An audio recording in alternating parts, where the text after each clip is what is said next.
It was meant to go unheard. My phone rang while I sat at my desk, gazing at the spreadsheets open on my laptop. The name of my dad appeared on the screen briefly. Dear Father. A name that used to mean something but now just seems like a chore. I responded, Hello, Dad. Received no reaction. When I initially heard rustling, I assumed it was just a faulty connection. It sounded like a chair was dragging across the floor. A sound of relief. Next thing you know, his speech. Forget about her. Success will elude her. It churned in my gut. I froze. My ear was still pressed to the phone. Greg, please. There was a chime from my mom. More subdued yet equally lethal.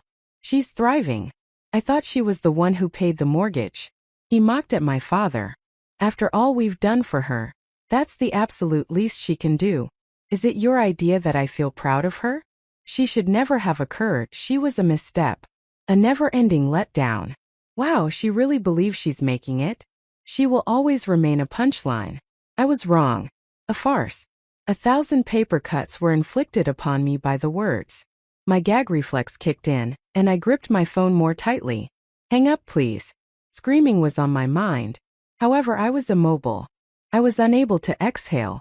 She's fortunate that we welcomed her into our family. My dad went on.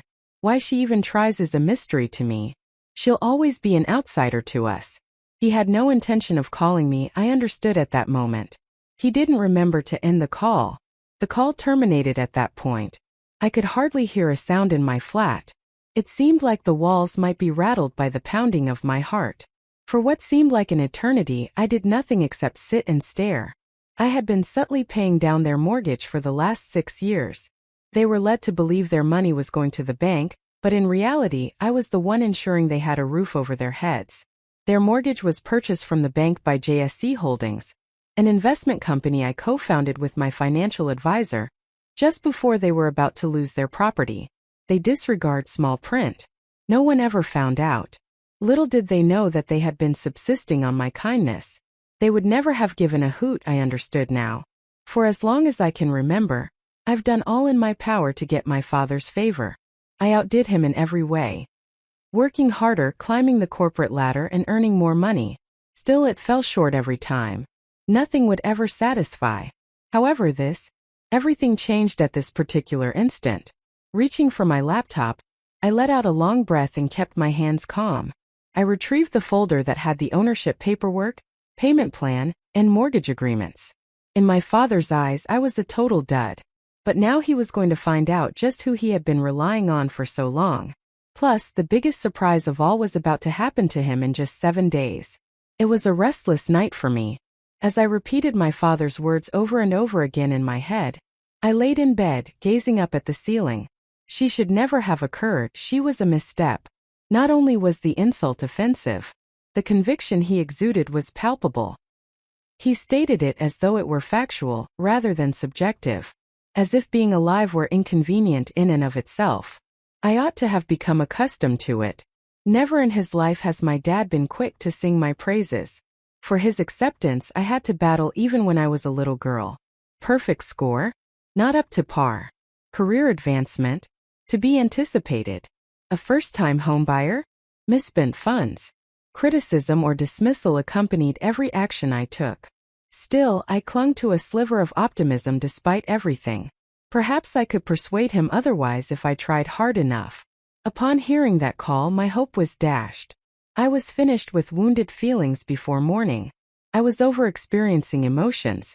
I got out of bed, brewed some black coffee, and settled onto my workstation. As I opened the folder named JSC Holdings, the light from my laptop screen reflected in my drooping eyes. Number 12. Home of my parents. They were actually paying off a mortgage that was in my name. When the bank was just a few months away from foreclosure, they transferred it to JSC Holdings years ago.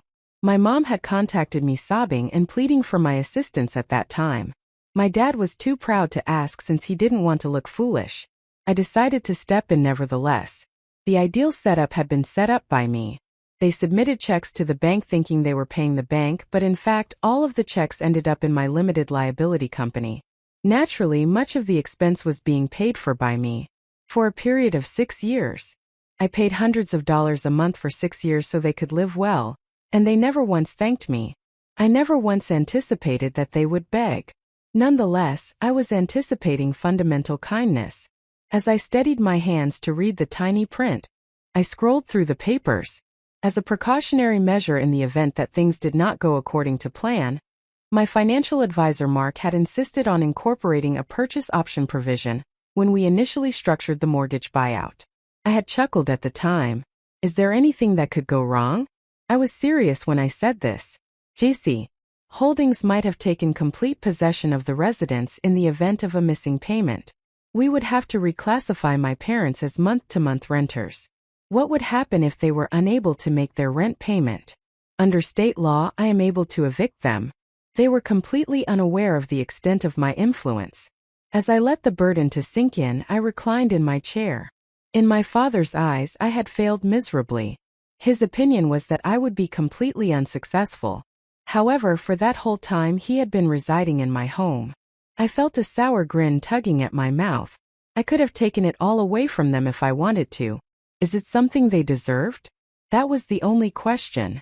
My phone buzzed as if expecting it. Dear Mother, would you be free to join me for supper on Sunday? My darling, please come see us. My eyes lingered on the message. There was a specific reason she invited me to supper the last time. Money. There was a part of me that wanted to play along even though I considered ignoring it. It would be easy for me to pretend to love my father if he could only pretend. Me did the typing. Sure. I'm excited about it. A lie. Nonetheless essential. I needed to double-check one more item before I shut my laptop. As the eldest brother of my father, my uncle provided unwavering support. I had never before been valued by anyone in my family until he came around. He was texted by me. I am. Excuse me, Uncle Ray. You have a question I must ask you. Is there ever a time when Dad brings me up in conversation? Anything at all? Out of character? His response was very instantaneous. My Uncle Ray. It is imperative that we have a conversation, Jessica. I hate to be the bearer of bad news, but it's not as bad as you may expect. A knot formed in my chest. Downright worse? Did they mention anything else? I picked up the call on the very first ring. What about Uncle Ray? A heavy sigh escaped him. Jessica, I've been silent for far too long. Nevertheless, with last week's revelations, I am unable to continue doing so. My body stiffened. Tell me what they said.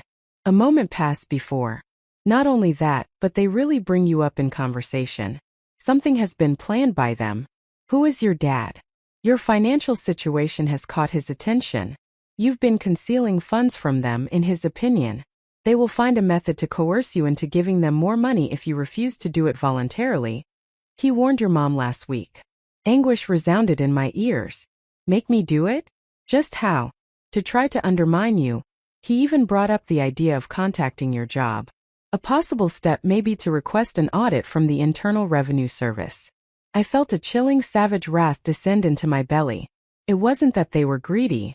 They were more than simply nasty. For financial gain, they were prepared to ruin me. With my fingers clenched into fists, I inhaled slowly. I have a favor to ask of you, Uncle Ray. Please, darling, do anything. Evidence is required. My parents' intentions were a mystery to me, but I knew one thing for sure. They blamed my frailty on me. Who exactly they were dealing with was a mystery to them. Their mistake will become crystal clear to them in the span of a few days. Those 2 days were devoted to getting ready. If my dad wanted to go filthy, I'd show him what happens when people underestimate you. I contacted my financial advisor, Mark, first. What about Jessica? Warmly, he spoke to them. So, this isn't a simple social call, right? My response was a not exactly, as I tapped my pen on my desk. Regarding property number 12, I require a clear understanding of the strength of our agreement. How soon may I take action if they fail to make a payment? Mark was completely unfazed. Without delay. As soon as they fall into default, JSC Holdings can take complete ownership according to the buy option provision. They would be out of luck in court. Aside from the possibility that they have $350,000 on hand to pay you off. Then I grinned. Nobody does. So it's game over for them. A sensation of mastery washed over me as I gently let out my breath. Very well. I stated. One last thing is required of you. Keep an eye on its status. It seems like they're already having trouble, and I need assurance that their next money will be returned. Mark let out a laugh. It won't be a long time. Their equilibrium appears to be critically poor. By the 15th, they will be completely bankrupt unless some miracle finds $5,800. I took a quick look at the calendar. Only 4 days remained. It would be 4 days before my father, who had before accused me of failing, would come to terms with the fact that he had been subsisting on my kindness. Only 4 more days till he'd request me to lend him a hand. I was planning not to hand it over. Driving to my folks' place on Sunday, I pretended like nothing had transpired. Seeing their house, the house I had previously owned, made me feel strangely detached. Once upon a time, this same spot served as my refuge. This area was now under enemy control. My mother's grin spread over her face as she threw wide the door as I climbed the driveway. "Come on in, Jessica, my darling." She pretended to be enthusiastic. Now I knew. The aroma of roasted chicken and garlic wafted through the air as I entered. At the head of the table, with his arms crossed and an attitude that no one could interpret, sat my father. As if a well-prepared meal would alleviate any hardship they were going to inflict on me, my mother fussed over him, setting the plates with great care. Liam, my brother, smirked as he reclined in his chair. Getting our dad's approval had never been an issue for Liam, unlike me. There was no one who could do anything wrong with this wonderful youngster. I assumed my seat, feigning impartiality, even though he had accomplished nothing. Jessica. At last my dad had his chance to speak, and his voice was heavy with fake affection. "It is a pleasure to meet you." "Yes," was my response. "Dad, you as well." There was a strange pause before my mom spoke out, her voice so smooth and syrupy. As she extended her hand across the table to shake mine, she mentioned that we've been reflecting on family recently, and the significance of being there for one another when times become tough. Nothing happened. Yeah, I get it. As if he were the one sacrificing, my dad let out a labored breath, as if this were difficult for him. "We really could need your assistance, Jessica. This month's mortgage payment is a bit challenging." Not quite snug. They were on the verge of defaulting, but he continued to minimize the situation. "So what's the big deal?" Assuming I didn't know, I inquired. She was hesitant, my mom. "We had some ideas. Just an additional $3,000 every month. We should remain stable with that." It was almost comical. The fact that I was already paying $5,000 monthly was completely unknown to them. What? They even asked me to chip in an extra $3,000? With a cock tilt, I placed my fork on the table. "Wow, that's quite a sum. In comparison to everything we've done for you, it's little." My dad lost it, his facade crumbling under the pressure. "We brought you up, amassed a fortune for you. As a minimum, you should provide for your family." As I locked eyes with him, my body froze. The bare minimum I should do? Those same individuals had teased me behind my back as well. It was this very father who, when we were still living together, had declared me a failure. I drank from my glass slowly, trying to keep a straight face. "I will consider it." It was a relief for my mom.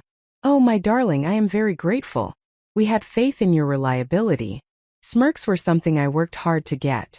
That they would lose everything in just 3 days was completely unexpected. Later that night, Mark called me. There was a default. I felt a rush of contentment upon hearing those words. "What do they mean?" Trying to appear naive, I inquired. "The mortgage payment was not made by them." Mark echoed. "There was a lack of funding. Official ownership of the house will be transferred to JSC Holdings at midnight today." With a leisurely exhalation, I shut my eyes. Finished it. I now had a tenant, my father, who had always looked down on me. "Would you like to initiate the eviction procedure?" Mark inquired. This time, no. I was curious as to how long it would be before they understood the reality. Looking over the framed family portrait on my desk, I couldn't help but grin. Years have passed since then. Those were the days when I thought my dad could love. "Still not ready," I whispered. "It will be interesting to observe their level of resilience before they snap." "Why?" "Because they'd shatter. Plus, I wouldn't be around to apprehend them this time." The wait was short. Nothing came out of my parents' mouths for 3 days. No messages. Stay away from texting. Family unity should not be shown in a way that causes guilt. Completely null. Reason being, I understood. They still hadn't grasped the concept. They persisted in believing that their money had been processed. They insisted on continuing to think they were in charge. The house they had grown to call home was suddenly not theirs, and they had no clue. The alert showed up in my email at precisely 9 a.m. on Friday. Important matter. Notice of default. Number 12 on the JSC Holdings property list. Legal division. My pulse was racing with a mixture of excitement and contentment as I opened the email. Discernible, formal, and icy was the tone of the legal notification. As of the 15th, the buy option clause was exercised because the agreed-upon mortgage payment was not submitted.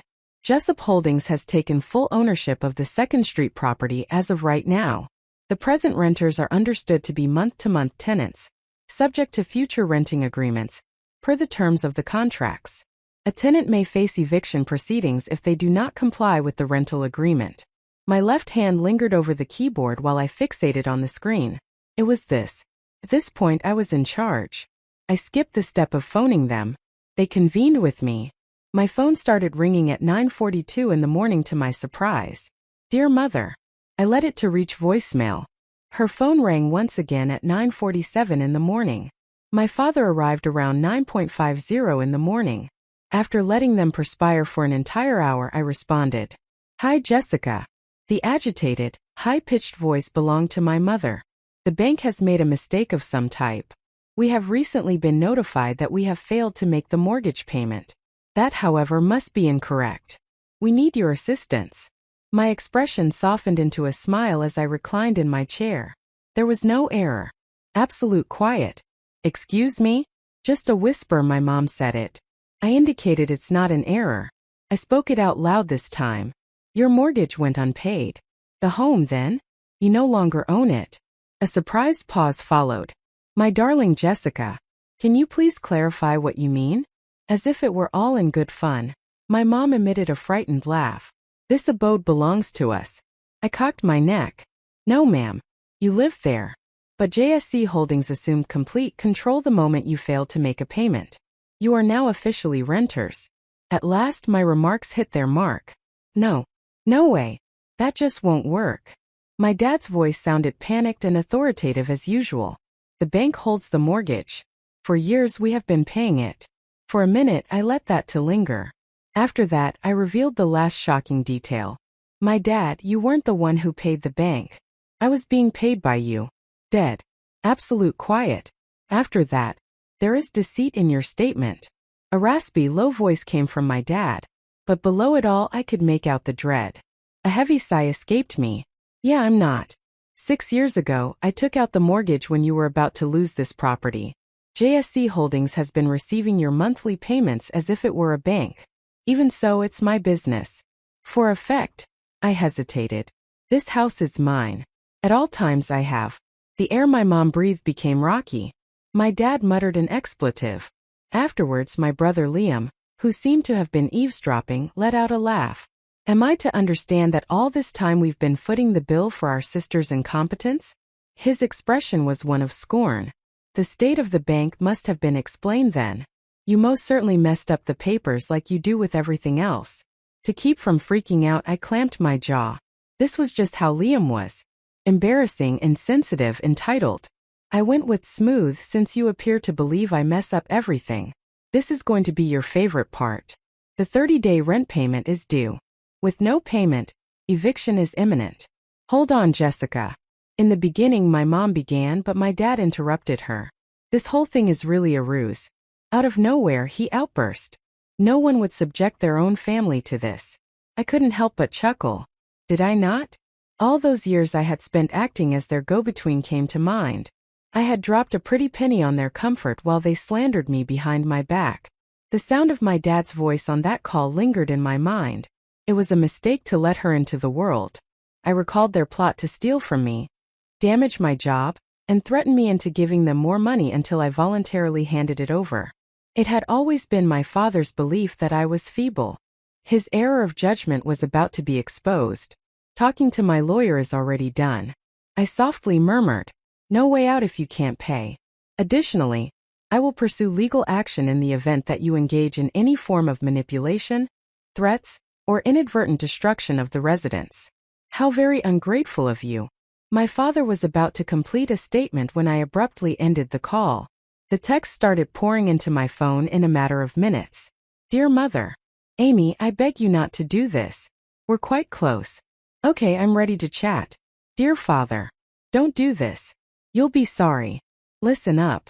Hello, Liam. Do you really believe you're really clever? All you are is a pitiful, resentful loser. We'll figure out a method to reclaim the house. Pay attention. I went over each one and made a note of the numbers. Throughout my whole life, I had gone out of my way to accommodate them. This was it for me. Relaxing into my chair, I gazed out the window, allowing the burden of everything to wash over me. I wasn't supporting them anymore. It had been years. At long last, they would be required to do it alone. Then what would happen if they were to fall? They had that issue. Not my. Strangely silent days followed. No messages. Missing messages. Absent frantic cries. It was on the verge of happening. I thought my mom would beg for my pardon and sob her eyes out. My dad was going to become furious and attempt to scare me into changing my mind, so I was prepared for that. I was anticipating that my brother would devise a plan to discover a way to escape with the home. None of it, however, transpired. They chose to remain silent instead. Reason being, I understood. Acceptance of their lot was evading them. Their next move was already being plotted. An utterly futile endeavor. It arrived on a Wednesday morning 3 days subsequent to that. An unknown number called my work phone while I was on the clock. I paid it no mind. Another call rang a minute after that. Email followed. Matter at hand. Very important. Legal firms make a mistake in home foreclosures. I opened it with a click. Your parents, Greg and Linda Carter, have just gotten in touch with us about the foreclosure of their property, Ms. Carter. It seems like there may have been some confusion, and they are open to talking about the idea of reclaiming ownership. Avoid additional legal issues by contacting us as soon as possible. Regards, John R. Hastings, Esquire. To end the email, I grinned. A lawyer was retained by them. They had, of course. My financial advisor, Mark, was copied on the email. In the span of less than 10 minutes, he returned my call while grinning. He declared that they were without merit.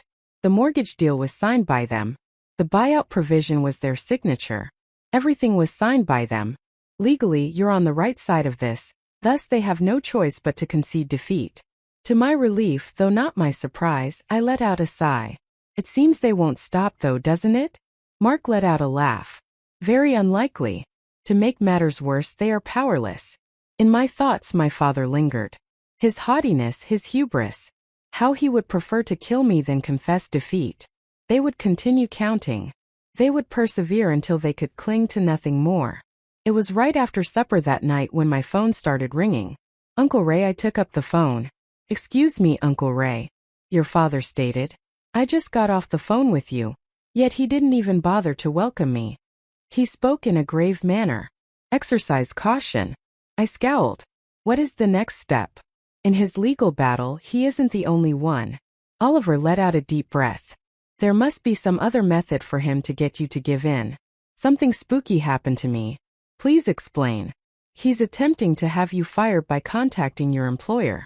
I felt sick to my stomach. Are you kidding me? He threatened to ruin you in some other way if you don't voluntarily return the house, as he told me word for word. In an attempt to frame you for fraud, he threatened to contact Human Resources and fabricate a complaint, among other things. I would do anything to remove you from this situation. I took a big breath in as I closed my eyes. He would, of course. My dad would prefer to destroy everything in his path than concede defeat when confronted with his own shortcomings. However, he was no longer limited to pursuing only the home. I was in his sights. Not that I was going to sit around and wait for him to do anything. I personally walked into HR the next morning. What about Jessica? I was pleasantly greeted by my boss, Lauren. Doing well? I grinned a little. Something crucial has to be discussed with you. During quiet time. Then she escorted me into her office and closed the door behind us. I drew a long breath. I have something important to warn you about. My dad is going to do all he can to get me fired. A furrow formed on Lauren's brow. Excuse me? Everything was clarified by me. The mortgage, the insolvency, the dangers. She shook her head and drew a big breath the second I finished. Jessica, please understand. Nothing will happen to you. With a wave of relief, I felt cured. You wouldn't believe how frequently we deal with situations like these. I will continue, she said. False accusations, resentful people, and troubled families. We will record any conversation between your father and your father if he calls, but be assured that he cannot affect your employment. To put my mind at ease, she smiled at me. I'll inform our legal staff as a precautionary measure. We will issue a cease and desist order to him the moment he tries to wiggle out of line. There was a sigh from me. Unbeknownst, stress that I was harboring is dissipating. The home belonged to my father. Not only that, but he had also lost control over me. Took place that night. I hear a rap on the door. A sudden forceful knock. I had a feeling even before I opened it. They were waiting for me when I pried open the door. The folks who raised me. With a face flushed crimson from rage, my dad stood rigid. Because she was sobbing so much, my mom's eyes were puffy. She murmured to Jessica, "Oh, please." Then I lowered my arms to my side. "So what's your desire?" "The home must be returned," my father avowed in a low, menacing voice. "You are well within your rights to treat us this way." I cocked my head in disapproval. "All the rights are mine. From a legal standpoint. Financially. In terms of ethics." Desperate, my mom clutched her hands together. "We brought you up. Everything was given to you. What are you going to punish us for?" I made a clean break. "For claiming that I failed? Because you claimed I was wrong? Because the minute I stopped sending you money, you tried to destroy my life?" In response, she reacted with a start.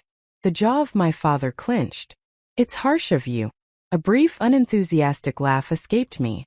"No, Dad," I said with a calm tone. "I am trying to be impartial." We fell into a heavy hush. Afterwards, my dad's scowl and sneer intensified. "It's a mistake, Jessica. Even if you're not winning, you feel like you are. Without us, you will never amount to anything. That will become clear to you in due time." A realization dawned on me from within. My last shred of faith that he could grow up crumbled. I stared directly into his eyes. "I suppose then we'll find out, won't we?" Shutting the door in their faces, I did not utter a word. Additionally, I had an unprecedented sense of liberation. I understood the second the door slammed shut. I gave up. And not only via deceit. And not only because of their arrogance. Along with them. My heart was racing as I stood there for what felt like an eternity, clutching the doorknob. Over the years, I had worked hard to gain my father's respect. Years of praying that he would see something worthy of his pride in me when he looks at me.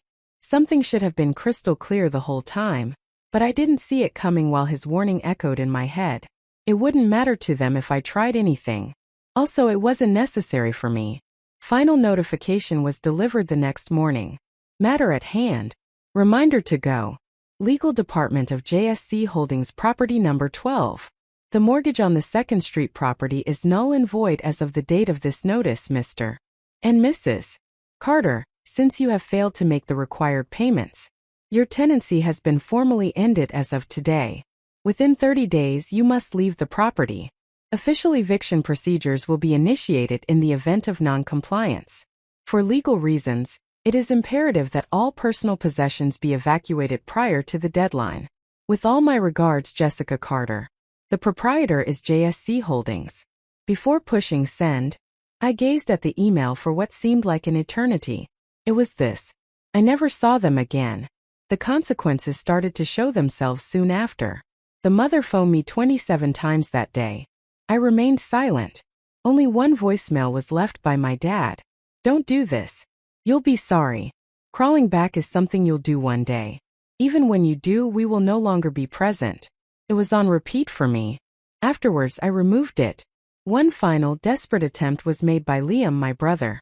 "Hello, Liam. Well done, Jessica. We are all broken because of you. I wish you joy." It went unanswered.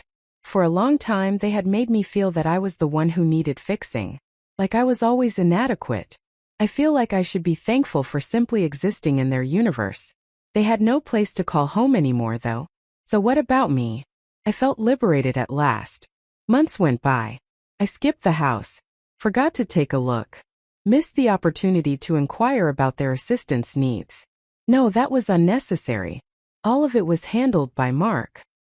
He verified that they had vacated the premises the day before to the deadline, most likely to avoid the shame of an official eviction. The majority of the home remained undamaged. Despite this, they salvaged what they could and discarded the remainder in trash heaps. As expected, on my last visit I took a drive there, so I can see it. A hush fell over the house, lacking anything, the place I had loved so much before. I now owned the entire property where I had spent my formative years. But there was a certain unease I had as I stood at the threshold and stared into the empty rooms. Completely null. Feeling fine. Not guilty. Absence of sentimentality. Feeling relieved is all. With my phone in hand, I phoned Uncle Ray's number. They disappeared. Simply, I said. His breath left his body. Feelings, are they? For a split second I considered it. So I grinned. Less heavy. 2 weeks after that I sold the house. Within days the market had taken it from me because it was so powerful. The money made. They were the seed money for a fund that will help young women escape financially abusive households. Like me, these women were led to feel that they owed their families everything just because they were born. I understood what it was like to be confined. For a while there I thought love had to be earned. Understood what it was like. Nonetheless, I had gleaned a valuable lesson from the ordeal. Blood ties aren't the only determinant of family. It depends on who is actually loyal to you. Oh, and my actual cousins? Nobody else was involved. That was me. My mailbox received a message 3 months later. My mom gave it to me. Dear Mother. Hi, Jessica. Oh, I am at a loss as to what to do next. Are you available to have a convo?